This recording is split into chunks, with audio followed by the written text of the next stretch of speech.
All right, today on the podcast, I am joined by a very special guest from England, just Jessy, a Hello. model, content creator, wrestling personality.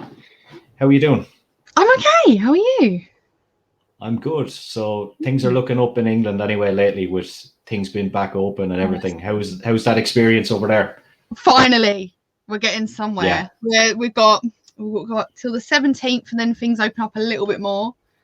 And then June the 21st is when shit's gonna kick off. Basically, it's gonna life. Hopefully, we'll go back to normal. But yeah. And I think people are hoping over there that England will still be in the football and try to get to the European final as well. I don't know. But I was looking at something earlier. Like there's a rave going on tonight. I think there's like in Liverpool somewhere like 3,000 people, and I'm like, And is it legit? that's just not going to go well. I don't think. Yeah. Is it legit? Yeah, I don't know what's going on with it. It looks mental. Okay. It doesn't look COVID safe. And not a professional setup then. No. It's like that. Oh, the DJ bit. Oh, absolutely set up perfect. Everyone else, they didn't get the memo about COVID. Apparently. Yeah, I'm guessing that something like that they wouldn't have seating. No seating, no masks, nothing. Yeah. And for people, for people that wouldn't know, anyway, do you want to tell us a little bit about yourself and what you do? What would you like to know? What have I been doing? Been doing YouTube for 2 years, on and off. Yeah. When I've been busy, when I haven't been busy doing whatever. And obviously last year I kind of took a break from it all. I took a break from wrestling because of everything that kind of was going on, and it was just crazy. Then obviously I used to do like a lot of podcasts. I do Twitch. Also I work with different promotions now. There's a lot going on, a lot hopefully going to happen when things open up more, but it's been so hard because I think because of wrestling, she's been a little bit not incredible. Yeah. I shall put it. It's been hard. It's been really, really hard to keep going, keep kind of push through it all. But fingers crossed. Yeah. Wrestling was in a good place pre-pandemic in the UK and Ireland. Like there was a lot of stuff going on, like, and I'm guessing that there's nothing going on now, is there, over there? No, as far as I'm aware, there's like private tapings, obviously, like going on networks and no fan shows. I know there's a few more happening in May, and then June onwards, I know a lot more is opening back up, and obviously then we can have fans over here. And there's one of the promotions I'm working for in Liverpool. They've got a fan show, literally 21st of June. So hopefully things will be fine for that. But and when did you say everything is opening in England proper? The 23rd, is it? Or 21st of June. Oh, the 21st. So that's why it's on that day, yeah? Let's hope. I hope so. It's to be fair, like I think the first and second lockdown weren't too bad for me. Like I wasn't too bothered because obviously I had content to do, and I was like, oh, I do this, do that. And then the third one, I thought, get a bit bored now. Get a little bit bored, and I thought, I can't do it anymore. I just wanted to go out and do things and go back to wrestling and do anything. And then it literally just got to the point where it went as soon as they were like, oh, we're easing everything. I was like, thank God. But it's bad over where you guys are, isn't it? We've got one of the longest lockdowns in the world still going on here at the moment. It's crazy. Oh. We have no barbers, no clothes shops, nothing. The only thing you can really do is go to like a supermarket. So just like non-essential shopping is done, right? God. It's done. It's all just, you can order online and get it delivered. That's it. And what are your like what's it called, like your cases like over there? Is it quite high, or? Because I don't really know. See, population was 3.5 million, and today, for example, I think there was 400 and something. It's not incredibly high, but per population, I think they say it's high anyway. It's not even Not even 200, I don't think it is here now. So 200 it's Yeah. Yeah. But you guys have been really hitting those vaccines. Like, we've only got maybe 10% of the population done in 4 months. That's it. Yeah, do you know what? As much as, you know, the government is a little bit stupid here sometimes, they have absolutely smashed out the bag. Like, Yeah. I know people getting a second vaccine now. I know a lot of people here are getting their second ones. Again, I know the other day she got her second one. Yeah. It's mad. Boris gets a lot of shit, but I think he's handled this well so far. Do you know what? I've said this all the time. He's a bit of a melon, right? Yeah. Boris is a little bit of a melon, but do you know what? I like to see half of these guys try it. A lot of these people are moaning about him. I like to see them take on a pandemic and Brexit, because I don't think they can do it either. So it's a nightmare over here trying to order stuff from England now. For, like, we used to get stuff from Amazon and things, because we don't have Amazon over here, so we get it from England. So now when it comes here, you have to pay extra charges and things like that to the couriers. So people over here are using. About that. Yeah, people over here now are using Amazon Germany because it's in the EU, so there's no charges, no extra charges. That's interesting. Yeah. So I think the UK has lost a lot of business from here anyway, and I can imagine, like, probably a lot of other places. I didn't think of that. Did not think of that. Oh. Enough politics, I think. This is not. This was not on the piece of paper I have here in front of me. Look, you know what? Honestly, anybody ever talks to me knows there's going to be one time where I'm going to go on like a tangent about anything. It could be about a loaf of bread, and I'm going to talk about it. Basically, you just put over Boris Johnson anyway. Who would have thought it? Who would have thought it? Honestly, who would have honestly thought it? Do you still do work for the Pro Wrestling Unlimited?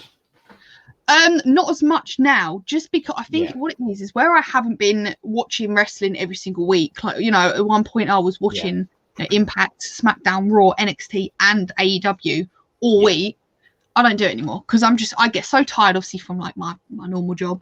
And it kind of got to the point where I just thought I can't keep watching it if I wasn't enjoying it. Like, it was hard, like, no fans. It was so hard to watch. I think a lot of people thought the same. Yeah, that is the one thing that I've been saying to everybody. Like, it is nothing without fans. Absolutely. Like, the difference, obviously, because obviously I watched WrestleMania, and the difference with WrestleMania was crazy. Like, it was so good just to have everyone there and to have that atmosphere was just unreal. Yeah. So I think, for a long time, obviously, you know, if it comes to it and I end up back working with them again, then happy days. But obviously at the minute, it's just impossible where I'm not watching wrestling, obviously, as much as I would love to. Yeah, I can't get the motivation to watch Raw or SmackDown, especially when Raw is 3 hours long. And you know what it's like over here if you watch it live. There's an ad break like every 10 minutes, maybe. Yeah, you know, and then you're up till nearly 4:30. It's on so late as well, and I just can't be doing that. You know, especially like if people have got work the next day, it's a lot harder for everybody over here. Unless like wrestling is your full-time job, then happy days to you because you can stay up and watch it. But for me, I can't. I'd be suffering the next day. Yeah. And aside from that, then as well, you were doing a bit of ring announcing then in DNA Pro Wrestling. So when DNA comes back, I'll be doing all the backstage interviewing. And then I will be helping with the talent relations for the women's division, which is like the coolest opportunity. So I'll be working with those guys. Superstar Pro will be doing their backstage stuff as well. So I'm getting my foot in the door. Happy days. Do you enjoy the backstage interviewing? Yeah, no, I do like it. Or I think I like obviously interacting with people. I'm very chatty anyway. See, if you talk to me, I'm very chatty. Sometimes I can come across maybe not as chatty because I'm probably tired. But majority of the time, I'm very chatty. And obviously, you know, you get to know people, you get to talk to them, and then I think it's so different when you see them like wrestlers outside of wrestling. You see them when you have to like, obviously do interviews, and they're like full on kayfabe, like mental. Really, I love it. Absolutely love it. Did you ever think about stepping inside the ring? I was planning to last year. Okay. COVID did me dirty, basically. I've been planning for ages to step in the ring for a while, and I still keep saying it, that I'm going to attempt it when, obviously, because at the minute, obviously, the wrestling schools around here, some of them aren't open, the ones in London aren't open, so I'm trying to find the right one I want to go to, that I can actually think, oh, you know, I'll try it. Even if I'm trying it just once, I've tried it. I've been there and done my bit, but obviously, because everything else is going on. Yeah. Would you be nervous trying it in case like of injury or anything like that? Or the only reason I've never done it is because I've got a bad knee. Okay. My knee might not be able to hold out. If my knee didn't hold out, then I'd have to be like, nope, I'm gonna have to suck it off. But if I could do it, then who knows? It would be a dream. Like, you can imagine, like being a wrestler would be a dream. You know, I've watched wrestling since I was 7. Like, that's a dream.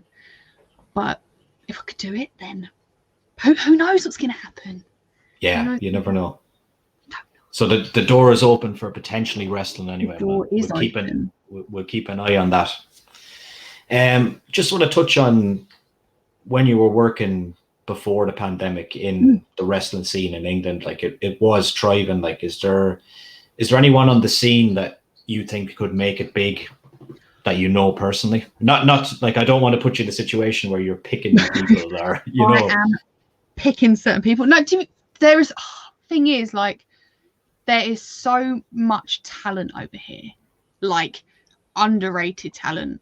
You know, even like I saw, obviously, you know, a DNA, like the talent that was there was, you know, amazing. And there are so many people that now, obviously, everything that's kind of happened, there's spaces, there's opportunities for these people. So, like, I think a lot of people are very, very scared, maybe, like, about wrestling coming back. But I'm excited. I think all these people got these opportunities. Like, they're honestly, the talent over here, even the talent where you are, is absolutely unreal. And there's a lot of people that I'm really looking forward to kind of seeing kind of have that opportunity. You know, there's a lot of people that have been around for a long time and now they've gone. Yeah. There's people that are very, very good that I'm looking forward to kind of seeing thrive a lot more and have that kind of opportunity and take the spots from other people in the nicest way. But I wouldn't even be able to name people because there's so many. There's so many talented people over here. And do you think there'd be... Sorry? Yeah. No, go ahead. Have you watched much of the wrestling from the UK? Like, I've seen bits and pieces, but obviously I haven't seen much the last year. Any shows that kind of go online with no crowds and things like that, I can't watch them, you know. It's hard. It's very, very hard. Like, even like with Raw and SmackDown, you know, I can't really watch them with no crowd. And then with independent wrestling, it'd be the same, you know. But like in the lead up to it, like, I've seen plenty of British wrestling as well. Yeah, see, it's you know, there is. I think, obviously, a lot of people say, if I ever speak to somebody that isn't involved in wrestling at all, and I say, oh, like, I watch wrestling, blah blah blah, and they're like, oh, what, the WWE stuff? And I was like, there's not just that. There is not just that. I was like, there is a massive, like, British, like, industry, and yeah, people don't realize that. Yeah, you can see it from NXT UK, like, why they based themselves there as well. And actually, our takeover, we were supposed to have a takeover in Dublin in June. It was rescheduled twice, but now today, unfortunately, it's been cancelled completely. So I was looking forward to that. Oh, annoying. Yeah. Oh, it's such a shame. It's such a shame. I think what they'll do is they have a studio now, I think, in BT for NXT UK. So I'd imagine that it'll be recorded there, probably behind closed doors. Yeah. In terms of that, do you think there'd be a reluctance from the audience to come back to wrestling, or do you just think that people are so fed up that they just want to get back watching stuff they love? I think it's going to be quite split. I think, obviously, after kind of everything that happened last year and everything with COVID, I think some people are going to be very, very excited to come back. Very excited. Same with wrestlers, to be fair. But there's also going to be some people that maybe don't trust the industry as much anymore, if that makes sense. Maybe they don't trust it, or maybe they're a little bit like, is it going to be the same? Are we going to miss some people? Obviously, like I said, I'm excited. And if I was just obviously a wrestling fan, then I'd be very, very excited as well. But yeah, I think it's going to be very, very split. Yeah. Could be a gradual return, maybe. Yeah. I think so. I think over here, especially as soon as everything is kind of back to normal, the promotions, I think they're going to be booming. Really, I think they are going to. I'm hoping there's going to be a lot of hype behind it, and everyone's going to be excited. I hope so. I really hope so, because they need it. Like the wrestling community over here need it. Because at the minute, obviously, you know, Twitter's the place. It's the plague. Oh, it's the worst place possible. Yeah. I looked on my phone for 2 minutes today. Straight away I was off. I was like, nope. Not today, Twitter. It's just people. It's people fighting and accusations and all sorts. It's a circus at times. And people, obviously, where they've had, you know, they've been locked, and nicely, they've been locked in for so long, and they're like, who can we start on? Who can we start on today? That's it, though, isn't it? It's just like, we can't go out and enjoy ourselves. Let's start on someone on the internet, which is not the way to go. Do you ever have to deal with anything like that? People saying shit about you? Or... Not really. I'm quite lucky. I've had, like, when I say, like, if I've done the odd video, even like Pro Wrestling Unlimited, I've done stuff on there, and like if I've done the odd thing, I've had comments. I've had some nasty comments, but I think where I've been doing it, and where obviously I've done the modeling and all that for like a while, it doesn't bother me anymore. Like it just kind of, it goes over my head quite a lot. And it just sometimes, like, the odd comment, I'm like, really, like, it's a bit sad, but at the same time I think it's one person. That's one person. Yeah. And I get a lot of support from a lot of other people. So a lot of these people are dealing with fake profiles and things like that as well. It's not even worth your time, really. Yeah, and there's a lot of people. I said it on like a podcast that I did a little while ago, that there's so many people that get so much hate, much, like the WWE, the girls in WWE, the stuff they get is disgusting. Yeah. And like really, really horrible. And you know, people don't realise that a lot of the time, you know, they'll see all these lovely, lovely comments of everyone hyping them up, and oh my God, you're doing so well, you're doing amazing, well done for your match, blah, blah, blah.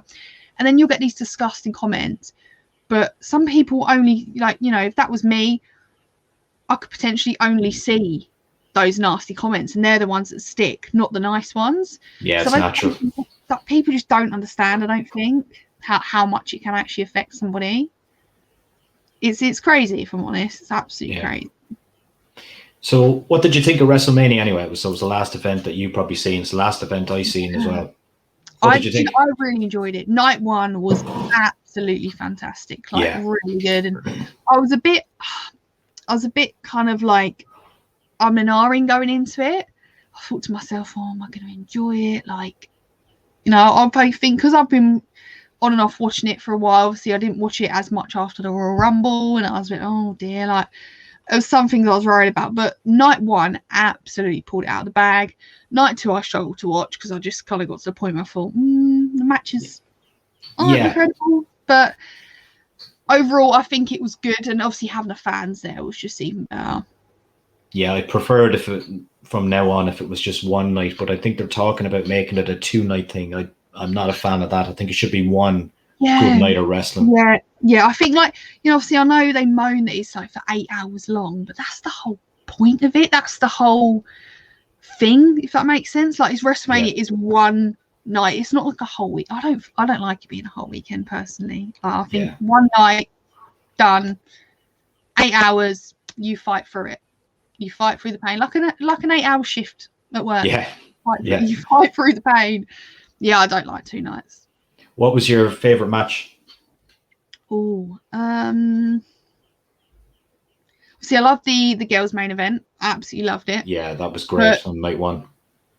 I'd say maybe Cesaro and Seth. Yeah, because I think that was probably the most anticipated match for me, because obviously I've always wanted Cesaro to get that push because I absolutely adore him, and I was even the Bad Bunny match was just he done well, didn't he? I was so impressed, and like I think I did a video literally a couple of days before it, and I'm not gonna lie, I absolutely I ripped into that match. Yeah. I fully ripped into it. But when it was on, I was like, I felt bad. I was like, I shouldn't have done that. I thought this guy has clearly been training, and what helped as well, you had Miz and Morrison just selling and pushing this guy to make him look so good, and they did not get the recognition they deserved either. Because I felt a bit sorry for Damian Priest because he didn't really. Yeah, he was in the shadows for that match. He was there, and he shouldn't have been, because he's brilliant. Like, he's a star, that guy. Yeah. But yeah, overall it was good. It was a good WrestleMania. Yeah, I'd say it's better than last year anyway. Better than last year's absolute mess that they had. They had like one good match, and that was it. The Boneyard match. Yep, you know. Yeah. I love a proper cinematic match, and that's clearly the best one I've ever seen. They should do that more often. Like, the reaction that got, they need to do that. Yeah, like a lot more. Undertaker could still be wrestling if that was the case, I know he's gone now, but he could have maybe continued for a few years with matches like that they could edit and, not make him look as maybe jaded as he probably is with his body and the condition it's in. I think they could have done. I think they could have done with him and Kane, actually. Yeah, him and Kane, they could have done that together. That would have been amazing. Yeah, I would have been here for it. I think at this year's Mania, Riddle and Sheamus was a pretty good match for one that wasn't really hyped up at all as well. Good finish. I used to love Matt Riddle, but obviously with everything that kind of happened with him, then I just think, yeah. Honestly, I cannot stand him now, and I was gutted because I love Sheamus. I absolutely love Sheamus. I think he's brilliant. Yeah. And as soon as I saw who he was against, I was like, oh. Yeah. I didn't want to watch it. I didn't want to watch it for that reason. And I know it's sad because obviously Riddle's a good wrestler, like really good wrestler. Yeah. But I think with everything that kind of went on, it just put me off. Yeah, there's a lot of we don't really want to talk about it anyway as such, but there's a lot of people that are in that shadow, we'll say, at the moment where you don't know what to believe, or it's so hard even to talk about it. It's just hopefully hopefully any people that are involved in that circle, there's conclusions and the end is, solved anyway on those, so people can move on and even move on without them, whatever way it works out. There's not really much more to say about that. We're going to get very serious again. We're not going to get serious. Okay. Talk to me about the Twitch channel and what you do on. I am honestly the worst person at Twitch. Yeah. I am terrible. I am really bad with technology, right? Real bad. And there's been times I've been on Twitch and I've had to call my friends and be like, you need to help me because I've got issues. Honestly, 4 times I must have called my friends and be like, can you please help me because I'm struggling. I need your help. If I had more time and I wasn't as tired, I'd love to do Twitch all the time. Yeah. But I at the minute I'm doing, well, obviously not this week. Usually I'm doing a Tuesday, a Thursday, and a Sunday. Tuesday usually do a gameplay. I've played different old games, and I've done the newer games as well. And then Thursdays I do a podcast called No Filter Thursday, where I just have a guest on and we talk about 3 different random topics. They could be about anything, basically. And you just say what the hell you think about them. And then Sundays is kind of like a chill day, but obviously because life's kind of going back to normal, I'm thinking of moving that to a Friday. Yeah. Rather than do it on a Sunday, because Sundays obviously I have started to have a social life again. Yeah, which is great. Which is great. 1 month behind over here, but I'll get there. Oh, but it goes so quick. It's going, honestly, think how quick the last year has gone. Yeah, it's crazy. It's May tomorrow. May. Yeah, fucking hell. How crazy is that? Yeah, that is crazy. So, to wrap things up then, what can we expect from you in the future? for me to actually get out of the house a bit more because obviously pandemic. Future wise, what have I got going on? So see, I'm still doing my videos once a week on my YouTube. I've still got my YouTube back. There's a lot more kind of changing on my channel as well. When things kind of go back to normal, it's going to involve a lot more wrestlers, and there's going to be like new little series as well. I've got in the pipeline. Obviously, it's impossible to do what I'd love to do at the minute with kind of going on, things not being open and not be able to see everyone. Like, I've got a lot of plans. Obviously, the Twitch I'll continue to do, and obviously I've got different promotions to work with now. So, yep, and I'll put all your links in the description of this video anyway. If people want to check them out. And it was great to chat to you today. Thanks very much. Thank you for having me. No problem. One final thing. John Cena's rap album. What did you think of it? I'm biased. I'm biased. Yeah. It doesn't. Do you know what? It doesn't matter if he has a terrible film. If he, I don't know, eats chicken the wrong way, or he does anything wrong, I will back him. I had his cousin on the show a couple of weeks ago talking about the album. His cousin recorded the album with him when he was in WWE. The You Can't See Me. Yeah. He just honestly, says like, I'm so biased. I can't help it. Yeah. Favorite wrestler ever? Huh? Favorite wrestler ever? It's him. Yeah. 100%. Honestly, I don't think like. Obviously, there's wrestlers that have been in my childhood forever, and they were obviously some of them will be my favorites ever. But he's the one person that when I first started watching, caught my eye and has kept my attention on it. Obviously, he's not in it anymore, but you know, if it wasn't for him, I wouldn't be watching it. Yeah. I wouldn't be where I am, in all honesty. On that note, thank you, Cena, and good night.